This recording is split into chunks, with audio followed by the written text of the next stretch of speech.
Media మిత్రులందరికీ నమస్కారం. మన సినిమాని కొంచెం లోపలికి తీసుకెళ్ళండి అయ్యా. ఆగస్టు 15న ఏదో ముహూర్తం పెట్టారు, సాయంత్రం 4 అన్నారు. అదేంటో పొద్దున చూడడం లేదంట, సాయంత్రం 4 నుంచి పెట్టాము, ఆగస్ట్ 15th అన్నారు. అది అందరికీ తెలుసో లేదో అని నేను ప్రత్యేకంగా చెప్తున్నాను. నిఖిల్ లేడీ నువ్వున్నావా? ఎంత హీరో అయినా, ఎంత మా బ్యానర్ అయినా కూడా for coming here I should thank you. తర్వాత మన పాప పొద్దున మాట్లాడినప్పుడు, నువ్వు అక్కడ దూరం నుంచి వచ్చావంట మన ఈ ఫంక్షన్కి అని అంటే, అంకుల్ నాకు ఫోన్ వస్తే గీతాష్ నుంచి ఓ మంచి హీరోయిన్ క్యారెక్టర్ కనుకుంటే నన్ను గెస్ట్ కింద పిలుస్తావు. But at the same time, I am telling you, you are going to do a very good character in our banner. Nice of you. Thank you. నువ్వు ఇంకేదో ఒకటి డిన్నర్కి వెళ్ళాలన్నావు కదా, నువ్వు వెళ్ళిపో, పర్లేదు. Right, okay. Thank you Sreeleela గారు, thank you so much. Thank you. అలాగే వచ్చిన యంగ్ డైరెక్టర్స్ వీళ్ళందరికీ థ్యాంక్ యూ వెరీ మచ్. నాకు ఇతన్ని ఒకసారి ఆఫీస్కి ఇలా రమ్మని ఇందాక చెప్పాడు కదా, పిలిచినప్పుడు ఒకటి అడిగాను, బాబు మరి పెద్ద ఫ్యామిలీ నుంచి వచ్చి ఎన్టీఆర్ బ్రదర్లేగా ఉండి కొడితే 4 అడుపడిపోతారు, 10 మంది పైకి లెగుస్తారు, అలాంటి క్యారెక్టర్ కాదు కదా ఇది, మామూలు పల్లెటూరు ఫ్రెండ్స్, 3 ఫ్రెండ్స్ కదా, ఇది పర్వాలేదా అన్న. మరి ఏం చెప్పాడో తర్వాత ఎన్టీఆర్ గారితో మాట్లాడినప్పుడు, ఎవడి కష్టం వాడు పడాలండి, ఏ ఫ్యామిలీ నుంచి వచ్చినా కూడా, ఎవడి డాష్ డాష్ వాడే అని అన్నాడు. అందుకని నీ కష్టం నువ్వు పడ్డావు, ఇందులో నీ టాలెంట్ నువ్వు చూపించావు కనుక న్యాచురల్గా పైకి వస్తావు. అలాగే అమ్మాయి కూడా చాలా, నేను పూజలో చూసి అమ్మాయిని, పూజలో సరిగ్గా డ్రెస్ అయ్యి రాలేదు, వాసుని పిలిచి నాకు చూపించిన అమ్మాయి ఏంటి, ఈ అమ్మాయిని మార్చేసేవా అన్నాను. లేదు సార్, అదే అమ్మాయి సరిగ్గా డ్రెస్ అవ్వకుండా వచ్చింది. She has done extremely well in the film. చాలా బాగా చేశాం రియల్లీ.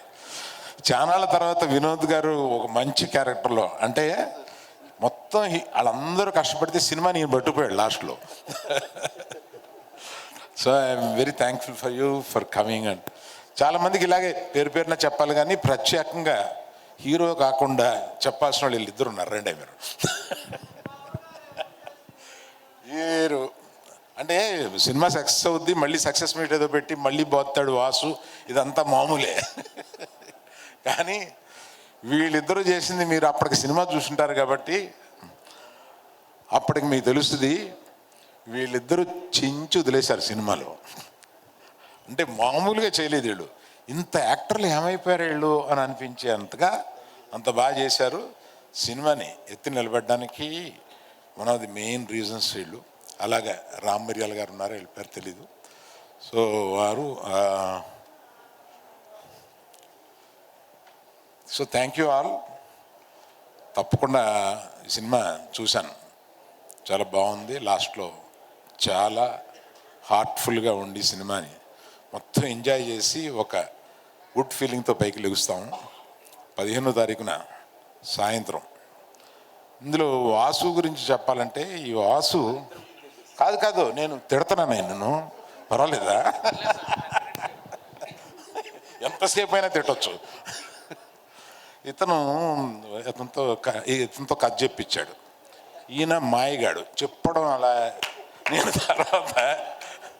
తర్వాత వాసుని పిలిచాను, ఏమయ్యా అది ఫస్ట్ డైరెక్షన్ ఇస్తున్నాము, కథ బాగా చెప్పాడు, ఇది గ్యారంటీగా ఇలా వస్తుందని ఎలాగా అన్నట్టు, నాది గ్యారంటీ అన్నాడు.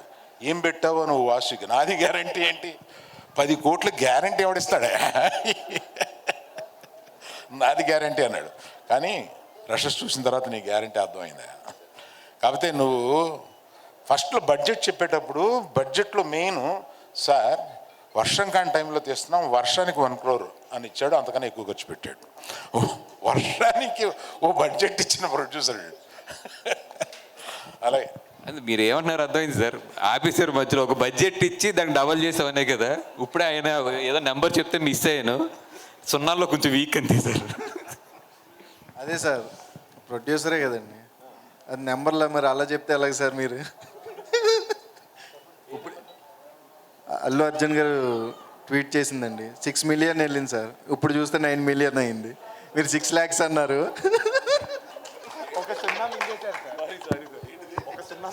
ఇందాక అల్లు అర్జున్ గారి హ్యాండ్లో నేను చెప్పింది అది యాక్చువల్ 6 మిలియన్ అంటే నేనేమో 6 lakhs అని చదివాను, కొంచెం లెక్కల్లో వీక్.